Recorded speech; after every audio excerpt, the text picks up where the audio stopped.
I do want you to write down the names, unit analysis, dimensional analysis in your notes, because if you have little trouble understanding this, you can go to YouTube and look up unit analysis or dimensional analysis, and you'll find videos explaining how to do this. Khan Academy, oh, good grief. It's a good thing I ain't no English teacher. Academy, did I spell it right? Yes. Okay. KhanAcademy.org is this guy that does a whole bunch of videos, and you can save them to your phone and see how to do stuff. And he talks his way through everything. It's like having a little mini lecture on your phone, and hearing it worded differently than me can make all the difference in the world sometimes. Unit analysis is the method of converting one unit to another. In this example, right up here at the top, we're converting from what to what? Inches to feet. Actually, we're converting feet to inches. And the method that we use is called unit analysis. It's not hard, just a few steps. I'm going to talk you through them. All right, so in the problem up there at the top, what are you given? What measurement? 3 feet. So step 1 is to write down what you're given. We are given 3 feet. That's what we're starting with. That sounds like a really simple, dumb thing to say, but a lot of people don't know. Do I start with inches? Do I start with feet? List what you are given. You don't know how many inches, but you know how many feet. You are given 3 feet. So what I'll do here is I'm going to work it out and do exactly what's going on up here, and then I'll go back and explain this part. The first step that we're going to do is we are going to multiply, so we're going to put multiplication, by a conversion factor. Right now, all you need to know is that a conversion factor is a fraction. How many of y'all do fractions as a horizontal bar? How many of y'all do fractions like this, where you have 1/2? That part where I was telling you that I'm going to be picky about things that make it easier, this is one that I need to be picky about. People that do the fractions like this, 1/2, will frequently miss the 2 on the bottom when they're doing the math. When everything, I'm going to have numbers down here and up here. When everything is laid out in a nice horizontal row, it's so much easier to catch the mistakes. So while you're doing these problems, it may sound silly, but after 18 years, I've noticed people that write their division bar like this when they're doing math, rather than this, than the slash, do a lot better than the other people. Okay? So we're going to multiply by a conversion factor, and I'm going to talk my way through it, and when we're done, you'll see, oh, that's what you mean by conversion factor. I do not want feet in my answer. What do I want? Inches. So how do you mathematically make feet go away? Cancel out. So I'm technically dividing by putting feet on the bottom, right? Okay? So do you agree that feet are going to cancel? Yes. Okay. So the first thing I did is I did the unit on the bottom. What am I converting to? Inches. So I'm going to put inches on the top. When I'm through with this, I'm going to cancel feet, and I'm going to be left with inches. Do you agree? Okay. Notice that I did not put any numbers down. I did the units first. You have to think through this. This is the purpose behind it. You've got to think, why are you doing this? Now, here's the part up here, this part where they must be equal. Do you know what numbers need to be in this fraction? How many inches are in 1 foot? What are the actual numbers involved? 12 and 1. Do not say, does the 12 go on the top or does the 12 go on the bottom? That messes people up. You have about a 50-50 chance of getting it right. If you're smart, maybe a little more than 50-50. This is what you actually want to say in your head, is something about being equal. How many inches? 12 inches equal 1 foot. So you look up here and you think in your brain, 12 inches equal what? 1 foot. That's how I know where to put the numbers. Did you understand how you know where to put the units? Yep. So where you put the units, why did I put feet on the bottom? To cancel. Why did I put the 12 on top? Because 12 inches equal 1 foot. Now, when I do the math, the first thing I do is I cancel out feet. I have inches left. 3 times 12 is 36. Divided by 1 is 36. All right, and our answer is 36, isn't it? Shaking my head no. 36 inches. And that is our answer. Was that a very, very easy problem? Yeah. So it's an easy problem. I'm going to start with an easy one so you can see the technique. And it'll get, the more of these you do, the easier it gets. Minor typo there. I will blame autocorrect. Yeah, I solved it. I already did the math on the last one, so I'm going to use this slide to talk my way through the entire thing. We just did this, so follow with me in one shot all of the steps. You ready? How many inches in 3 feet? What's the first thing I wrote that I try to write down? What we're given. 3 feet. So I'm going to write down 3 feet. You mind if I abbreviate? 3 feet, I'm going to multiply by a conversion factor. I'm going to do a horizontal bar. And what do I write next? 12 inches. No numbers. Units. What unit should I focus on first? Feet on top and then feet. No, feet on bottom. Why do I think about feet first? You want them to cancel. Awesome. So I want feet to cancel, so I do this step. You don't have to know anything. Just put that unit on the bottom. Now what am I converting to?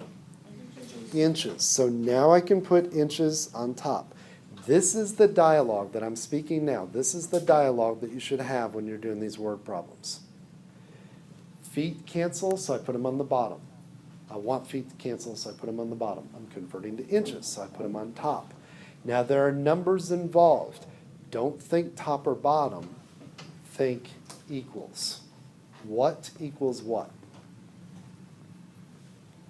In this problem, what? Good. 12 inches equals 1 foot. And before I pick up a calculator, just double check your answer. You ever hear that in math class? Before you pick up your calculator, check your answer. Cross out the units. Do I have the right units set up? Are the units set up properly? Yep. 3 times 12, 36. Don't forget the units. Okay? And that's all there is to this method. It's called unit analysis or dimensional analysis. If you have trouble, you can look it up on Khan Academy, YouTube. You'll find more people doing the exact same thing, and they will use different wording than me, and that may actually help a little bit. Okay? We're going to use this all semester. There'll be some chapters where we don't even do it. The next chapter we do a bunch of it, and then we don't do it for a while. But we are going to be using this throughout the year. Okay, I'm going to work through this kind of quick. This is another relatively easy problem. First step is write down what you're given. We are given 100 yards. So I'm going to write down 100 yards. And I'm going to multiply by a conversion factor. What is the first question?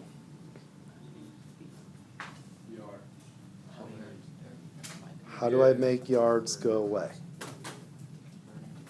How do I make yards go away? Oh, you got to cancel them out. Cancel them out. How do you cancel it? Yeah. Put them on the bottom. You notice that I said nothing about inches. I said nothing about numbers. All I'm trying to do is make yards go away. Now I can convert yards to inches. Now what? How many numbers? 36. 36 what? Inches. Inches equals 1 yard. Say it out loud quietly in your head. 36 inches equals 1 yard. Before you pick up a calculator, what should you do? Cancel the units. Do we have the right units? Okay. So 100 times 36 is 3,600. And then I look up there, inches. And that's how we do it. So this one's a little bit harder, and I'll show you why. There are a couple things in there that make it harder. First of all, start with what you're given. Do you see any measurements in the question? 5,280. 1 mile. Good. I'm given 1 mile. You see that? There are a lot of times in these word problems where they'll say a mile. That means 1. They will say that a car is driving along and comes to a stop. Stop is a measurement of speed, isn't it? What's the measurement? 0. Okay, so sometimes you have to interpret the meaning a little bit. So we have 1 mile. We're going to multiply by a conversion factor. What do I want to do with a mile? Cancel it out. So what do I do? Mile on the bottom. What am I converting to? Inches. Can I go straight to inches? Does everybody know how many inches are in a mile? You can look it up, but we're going to assume no. But you do know about feet and miles, don't you? So I can convert to feet. If I stop now, what units will I have solved for? What? None. Feet. I'll cancel out miles and have feet. Do we want feet? We want inches. So we're going to multiply by another conversion factor. So this is a 2-step process.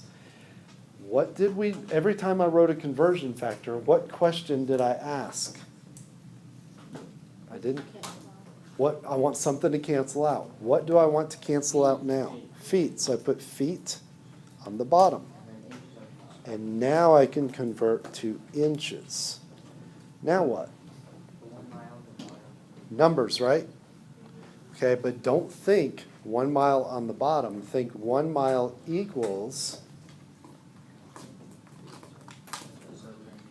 5,280 feet. Think 12 what? Inches equals 1 foot. So my answer, I'm going to cancel out miles, I'm going to cancel out feet. It's got a bunch of ones in there. You can ignore those, right? What do I punch in the calculator? 5,280 times 12. 63,680 inches. 63,680, that's what one of y'all got, inches. Tomorrow, we're going to do metric system, and I'll ask you how many millimeters are in a kilometer, and you won't even have to do this. You can do it in your head. Metric system's easier. Okay, so do you understand the 2-step process? So we have a little bit of disagreement about that number, right? Okay. When in doubt, ask an expert. What is 5,280 times 12? The answer is 63,360. So that must be right, right? Yeah. Okay. Yeah, we sometimes hit stuff in the calculator. 63,000, what? 360. 360. Okay. If you got that one wrong, I mean, you're going to miss a point. If you show me all of this work up here, I can easily glance through that and say, well, you did everything right. You probably just hit the wrong button in the calculator. If this is a 3-point problem, I give you 2 points, no problem. But if all you do is write down the wrong answer, the only way for me to know what mistake you possibly made so that I can give you partial credit is to read your mind, and that's not ethical. So you must write down all of your work, show your work. Okay? So glad we have people paying attention. Thank you. Good question. What about leap years? I use leap years. As you guys said, we start with 1 year. And we're going to multiply, I started to put equals. We're going to multiply by a conversion factor. What do I want on the bottom? Years. Why? Not the letter Y. Why do I put years on the bottom? So they can cancel out. What can I convert to? Days. I don't want days, I want hours. How do I get rid of days? Put on the bottom to cancel. Can I go straight from days to hours? Yes. Okay. And now you do the numbers. There are how many days in a year? Now, he asked about leap years. This is what I do. How many days are in a year on average? 365 and a quarter, because every 4 years you skip. So it'd be 365.25, but I'll just leave it at that. 365 days in a year. How many hours in a day? 23.999. No, that's the astronomy teacher in me. 24 hours in a day. And what's the math now? 365 times Cancel the units. 365 times 24. Do we have a number? 8,760. 8,760 hours. Okay? So you can do just about any problem using this technique.